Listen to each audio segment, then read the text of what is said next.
In 1993, for the first time since the beginning of the dinosaur renaissance, which was a real thing, I swear to God, Jurassic Park shoved in our faces just how absolutely insane it was that these giant monsters were just walking around, hanging out, chilling, like their existence wasn't absolutely bonkers. Through Jurassic Park, Spielberg showed us just how cool dinosaurs could be. Then 5 months later, he used dinosaurs to show us just how bad movies could be. That's right, today we're talking about We're Back, a Dinosaur Story.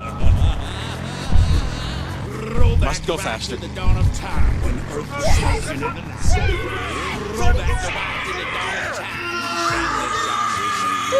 You're excited. Most people know this film exclusively from trailers that played at the beginning of VHSs, but We're Back has been a cultural juggernaut through my life. Do we have the VHS? I didn't get the VHS ready.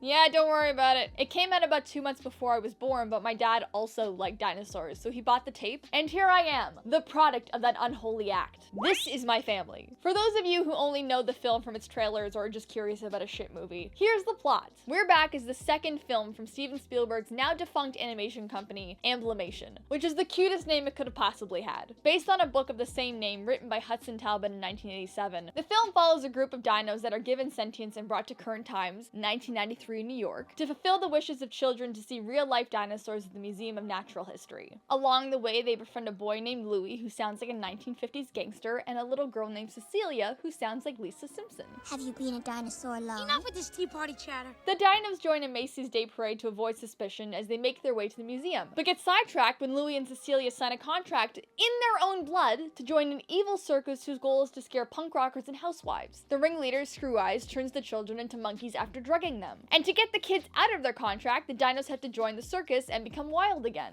In the end, they manage to escape with the help of a regular clown, and everyone lives happily ever after, except Screweyes, the villain, who is eaten alive by crows.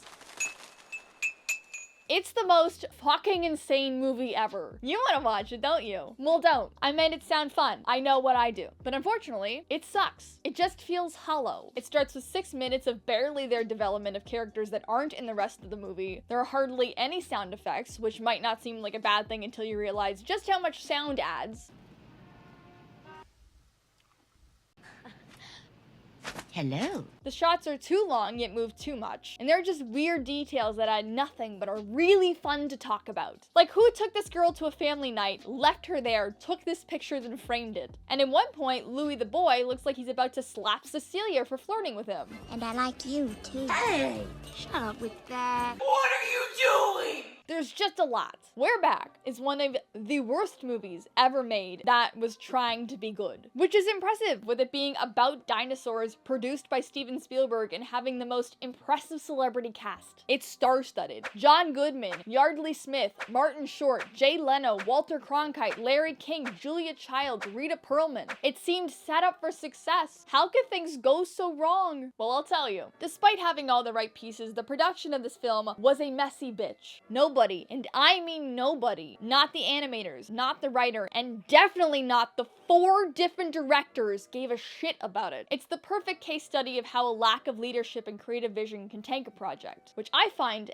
endlessly fascinating, especially when the story has as many twists as it does. So I figured we can learn from the disaster together by going through the dumpster fire that was the making of this movie. And that's what we're doing today. Our story starts with the making of Who Framed Roger Rabbit for reasons that will become apparent later. Who Framed Roger Rabbit was a big deal. We should all be used to blending animation and live action now, but in 1988 it was going to be a whole thing. So to get it right, Disney needed to hire the right people. Allow me to introduce you to award-winning animator, Mr. Richard Williams. He was brought in to direct the animation on Roger Rabbit. He was the guy that directed The Thief and the Cobbler, which was supposed to be this insanely beautiful film that started production in the 60s and didn't come out until 1993 and was never entirely finished the way he wanted because it was going to be so balls-to-the-wall intricate. They got that guy. The only catch of using Richard Williams, though, was that he was based in London. So to accommodate him, Disney set up an animation studio there. Everything was great, the animators had a lot of fun, and the film came out as one of the most revolutionary animated films of all time. Roger Rabbit, not Thief and the Cobbler. But after the movie was made, Disney didn't really need another animation hub because it was 1988 and animation really wasn't popular back then. So just as quickly as the London base was banded, it was disbanded, leaving behind a gaggle of unemployed animators roaming the streets as unemployed animators do. This is where we meet Spielberg, or should I say, the executive producer of Who Framed Roger Rabbit. While working on Roger Rabbit, Spielberg was also producing Land Before Time with another animation legend, Don Bluth. This should have been the dream team, but nay, I say, it was not. You see, Bluth doesn't shy away from creepy and weird in his kids' movies, as shown by Rasputin's skeleton dissolving as it convulses in agony and terror in Anastasia. But Spielberg doesn't love creepy kids' movies. So in Land Before Time, he made the executive decision to can 9 scenes because they thought they might be too traumatic for children.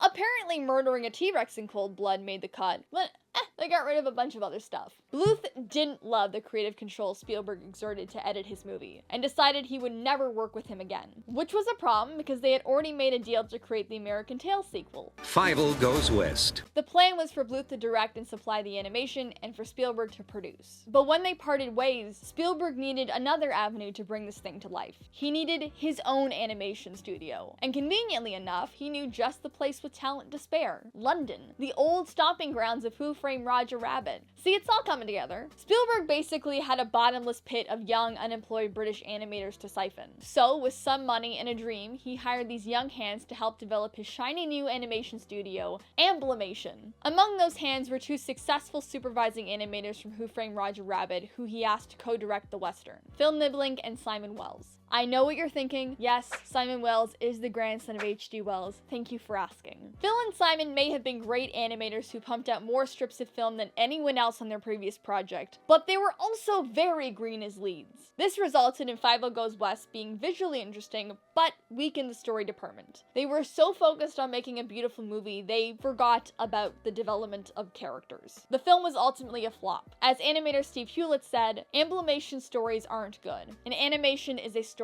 art form. Fievel Goes West had basically given Amblimation the early reputation of making pretty movies that sucked. Also in 1988, just as Amblimation was developing Fievel Goes West, Spielberg and his 5-year-old son Max went to a Barnes & Noble store and found an important book to this story. We're back! Did you know that you can't get a new copy of this? They don't print them anymore, so I have a very rare thing in my hands that nobody cares about. I think that's cool, having a dirty book from 1987. The book was about dinosaurs that landed in present-day 1980s when the book was written. The dinosaurs pretend to be floats in the Macy's Day Parade to sneak to the Museum of Natural History. They accidentally pop a dinosaur balloon thinking it's one of their prehistoric friends. They're found out as real dinosaurs, and hijinks ensue. No blood contracts, no monsters, just good old dinosaur fun. And Max loved it. Now, if Max was a normal kid, Steve would just buy him the book and this would be the end of the video. But he wasn't a normal kid with a regular dad named Steve like the rest of us. He was Spielberg's child. And when your dad is Spielberg, there's none of this, I want to watch 8 Crazy Nights so he buys you the DVD bullshit. I wanted to show you the DVD for 8 Crazy Nights, because obviously that joke was based on real life. Why wouldn't it be?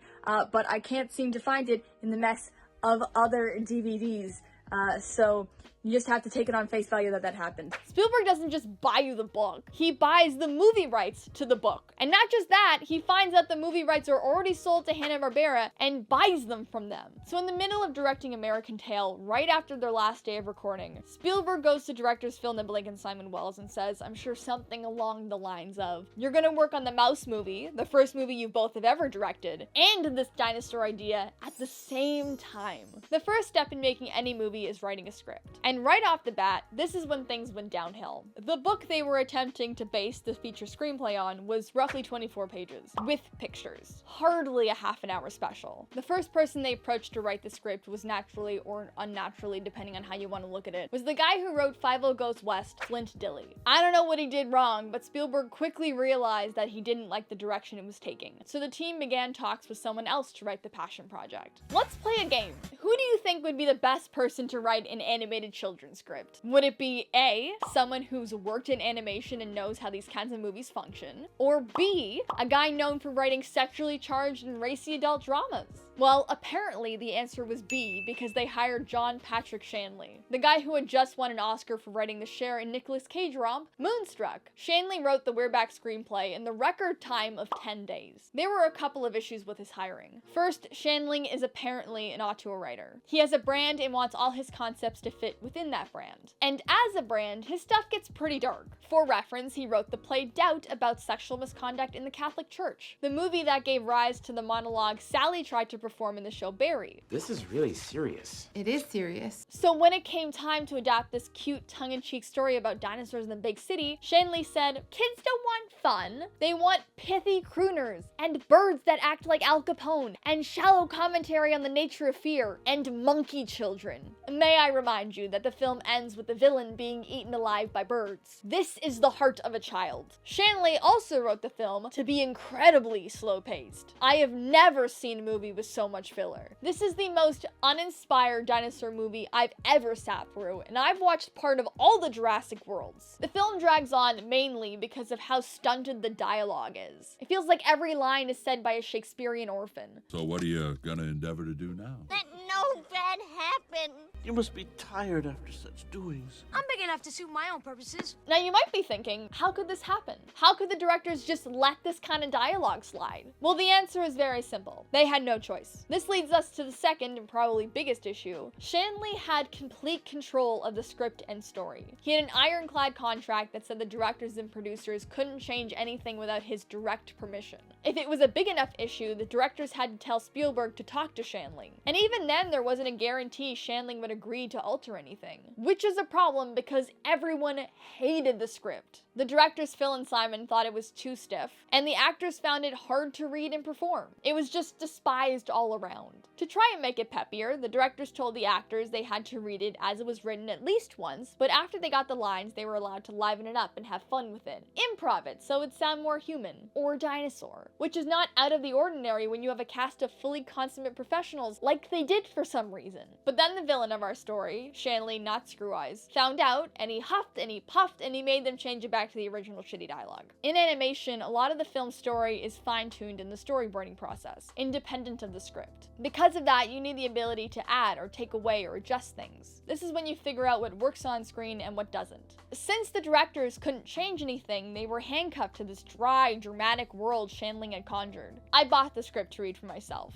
I don't know what version I have, but it doesn't matter because it's like 80% the same as what's in the movie. The two words I would use to describe it are boring and mean. It feels like a student film where nothing makes sense and the writer doesn't understand subtlety or foreshadowing or intent or nuance or pick a basic writing term. Almost like he didn't care. You think the movie makes no sense? The script is unreadable. For one, there are no slug lines. Slug lines are the things at the top of a scene to orient you to where you are or the time of day. There's nothing in this. Things just bleed into each other like a badly formatted play. And if you think the dialogue in the movie is stunted, you have another thing coming for you, baby. Never in my life have I read so many lazy non-sequiturs. I swear to God. People say anyway, like every 2 seconds, and just blurt out their intentions to be friends like children. And every time people meet each other, they introduce themselves, and there are like 7 main characters. We do not need to go through them all 50 times. Rex. Elsa. I'm Woog. Dweeb. Woo. I'm Elsa. Rex. My name's Louie. Louie. Cecilia Nuthatch. Cecilia Nuthatch. Cecilia Nuthatch. Rex. Dweeb. I'm Woog. My name is Woo. Elsa.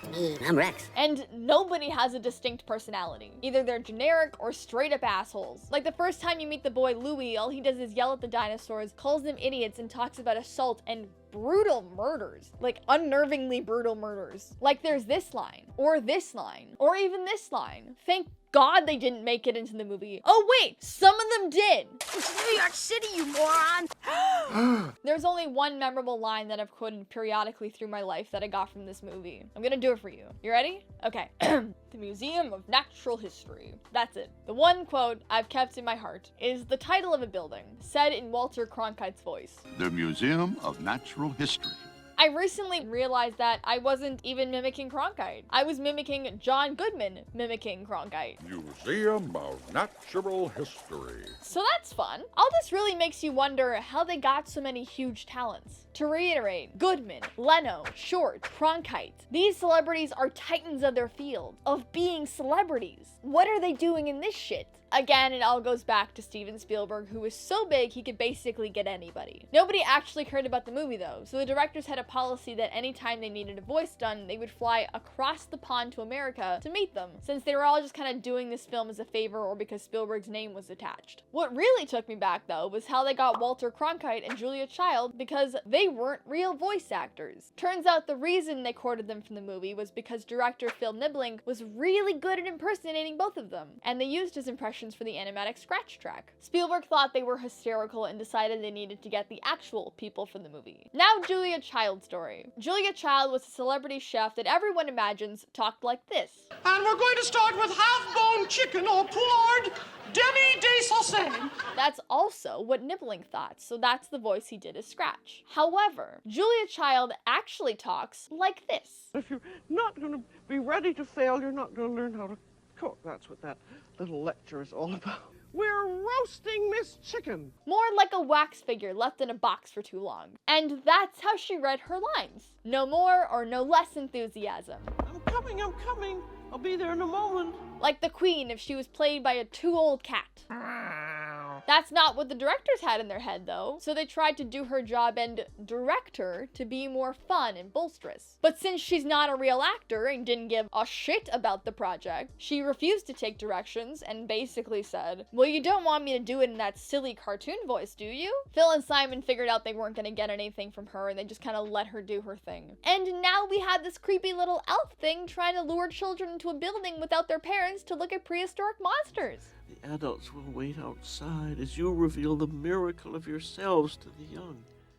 This movie was about talking dinosaurs. I don't know what she thinks she was hired for, to elevate the film with the Triceratops eating hot dogs? Was that the goal? I guess she was doing it as a favor, but then do the favor. But I think the best story that showcases the lack of coordination and leadership in general in the film comes from Martin Short's second recording session. The directors went all the way to New York to touch up some lines they previously recorded by going to New York. This is the second trip, so more money. They went through some lines, things were stilted, but eventually Short decided to speak up and said, why are we touching these lines up? They seem fine to me. To which the directors replied, well, we heard through Spielberg's people you were unhappy with your performance and they wanted to do touch-ups. To which Short said, no, I didn't say that. I think my performance was fine. Then they all just kind of stayed silent for a bit as everyone in the room realized what had happened. The reason they were there wasn't the directors or Short. Spielberg, that sneaky sneak, had tricked them. Both parties had been told opposing stories, blaming the other for demanding to redo things because Spielberg wanted them done differently, but didn't want to make anyone feel uncomfortable since he's famously non-confrontational. This whole lying to everyone and not really telling them what you want thing might be a fine attitude to take when you have everything in control, but it's not great when you're trying to patch a sinking ship that needs more guidance than a thinly veiled lie. Here's another fun story. John Malkovich, the actor from Being John Malkovich, was originally cast as Screweyes. You know, that guy that was eaten alive by crows. They recorded all his lines and even animated them, but they apparently needed to go a different direction after focus tests revealed that his performance was too psychologically disturbing for audiences. One of the berries, just one, fell upon my eye. Just there. A hungry bird spied the berry. It was a crow, I believe.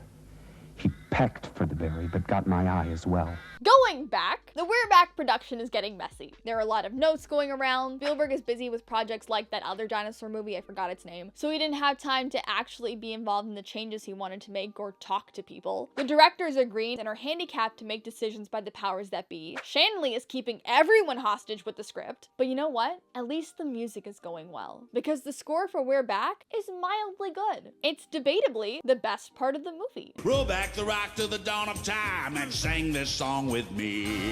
If I wasn't so afraid of copyright, I would let you hear it. But unfortunately, I'm terrified, so I won't. But I will include the playlist in the description of this video. The reason the score is good is because they hired James Horner, the guy that composed The Amazing Spider-Man, An American Tail, Willow, and this channel's favorite exploitation film, Titanic. See the video in the cards if you're confused by that. Horner was a good get, or so they thought. Because when the day came to actually record the music, James Horner walked in, but not up to the podium to conduct. Instead, he just sat in the booth as other people led the orchestra. According to Nibbling, James was there and he was in the control booth, and then the conductors would come back and say, "Well, James, what do you think?" And James would say, "Beautiful, great stuff, Bob." He had basically freelanced the whole project out, and there was maybe 4 composers who came in and grabbed the baton and would lead. He didn't even hear the songs before he got there. Walking in there just not prepared, no shits given. They couldn't even get the third-party professional composer to care enough to just write a couple of songs for a movie he was paid to score. And this is where the next big twist of our story comes in, because that's all the story is, just a bunch of twists. Halfway through making We're Back, Spielberg pulled a Spielberg and secured the movie rights to another property, Cats. You know, the best musical of all time.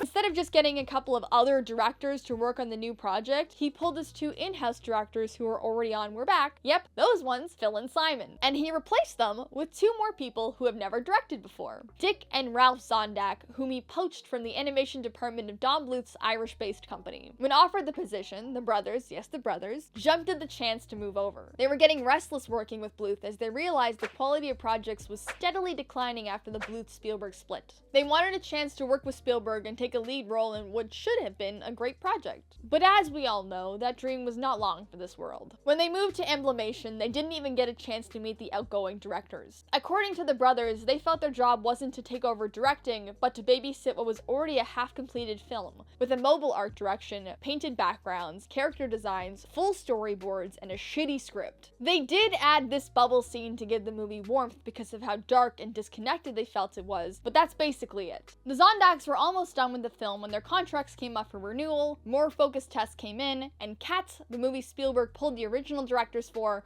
was crashing to the ground. Instead of keeping the Zondaks on till the project was done, Spielberg brought Phil Niblink and Simon Wells back to We're Back, and they shipped the Zondaks to the farm or whatever you do with old animation directors. Arrivederci. Goodbye. And since things can't not be complicated, Spielberg also assigned Phil and Simon to start directing what would become the final film from Amblimation Studios, Balto. But Phil and Simon got wise to what happens when they both work on 2 movies at the same time. So instead of jumping on Balto and We're Back together, they wisely decided to split up for a little. Phil would work on We're Back, and Simon would start on Balto. Once again, Phil took over without having a chance to talk to the Zondaks about what happened while he was gone. He was basically thrown in as damage control to try to make the film less scary. Apparently, after focus tests, they realized that audiences hated the movie. Parents voiced their concerns about it being too terrifying for kids, which is the worst note Spielberg could get considering he hates scary kids movies. And he famously wouldn't let his kids watch Jurassic Park. With no more money, time, or extra footage to pull from, they started cutting. Anything Spielberg thought was too unnerving was gone. When they were finished slashing, the total runtime of the film was 70 minutes, which is only slightly longer than an episode of The Crown. This left the film being just as scary, but arguably more confusing. After all was said and done, We're Back took over 3 years and $20 million to complete. In marketing, it was tagged as the dinosaur movie for the family as it came out only 5 months after Jurassic Park. The film's release was accompanied by ample merchandising deals, most notably partnering with Pizza Hut, a place that people chose to still eat at in the 90s. Okay, honey, how was dinner? Oh, gross. Pizza Hut gets a thumbs down, but Ariana liked it because there are lots of other kids. Once again, We're Back had all the ingredients to do well, at least in theaters. But it didn't. It earned a total box office gross of $9 million. Doing the math, that's a loss of $11 million. None of the celebrities in the film came to the New York premiere, and the directors that worked on it were openly embarrassed by it. According to Simon Wells, it's not a film I have great fondness for, and it always slightly surprises me when I meet fans who do. We're Back could theoretically be considered a sleeper hit now with it being listed in 17 magazine as one of the best movies to watch on Netflix, but the audiences and critics of the 90s hated it, with notable reviews including Siskel and Ebert chastising it for its stiff dialogue. Robert W. Butler called it complicated and superficial, and Variety's David M. Kimmel found Screweyes, the Crow guy, and his motivations not only convoluted, but also ableist, as the film attributes his malevolence to his loss of an eye. Niblink later went to Spielberg to apologize for how bad the film turned out. Spielberg Spielberg immediately forgave him, saying at least they were owed a hit now. So while it sucked that they lost a lot of money, they were already in the process of making Balto, which was going to be good enough, so everything was fine. However, there was still the matter of the author of the book the film was based on, Hudson Talbott. In an interview with the Look Back Machine podcast, he says, "Unfortunately, this was my book that was, being totally redone, but it still had my name on it and my title and the rest of it." But again, funny story. Just as the movie came out, some photographer apparently paid to have a Rex balloon made for a photo op with Talbott at the 1993 Macy's Day Parade. This dinosaur is dynamite. So Talbott's holding the balloon with a group of people, they take the picture, and as Talbott's trying to hand off the balloon, he realizes the photographer's gone, and now he's told he's gonna have to walk the whole parade. So they get to the windiest stretch, they batten down the balloon, narrowly making it through the wind tunnel. And just as they're safe, the Rex balloon snags on a traffic light and pops. Winds gusting up to 20 miles an hour battered some of the parade's giant balloons. To make matters worse, or sadder, Talbott got pretty excited about it because this is something that happens in the book and the movie. But when he tries to tell people around him, nobody cared because nobody had seen the movie. So I rewatched We're Back after hearing about this whole messy production story, and seeing it through that lens made me so sad. Spielberg wanted this to be good. You can tell there was some sort of passion behind it.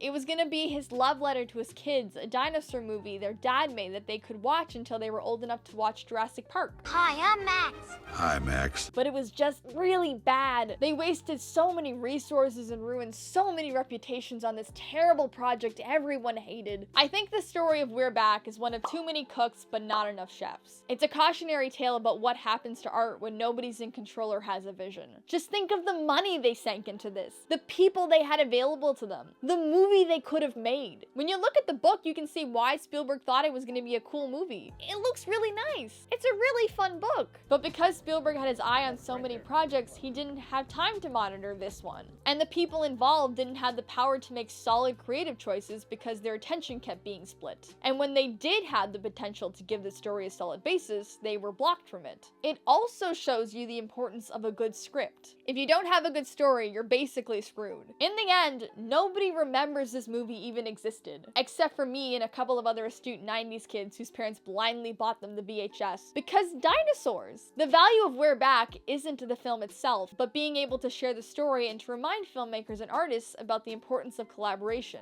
and the dangerous difference between creation and the need to create. Because as soon as you start creating for the sake of creating and forget the craft, things can deflate very quickly. And that's the way it is.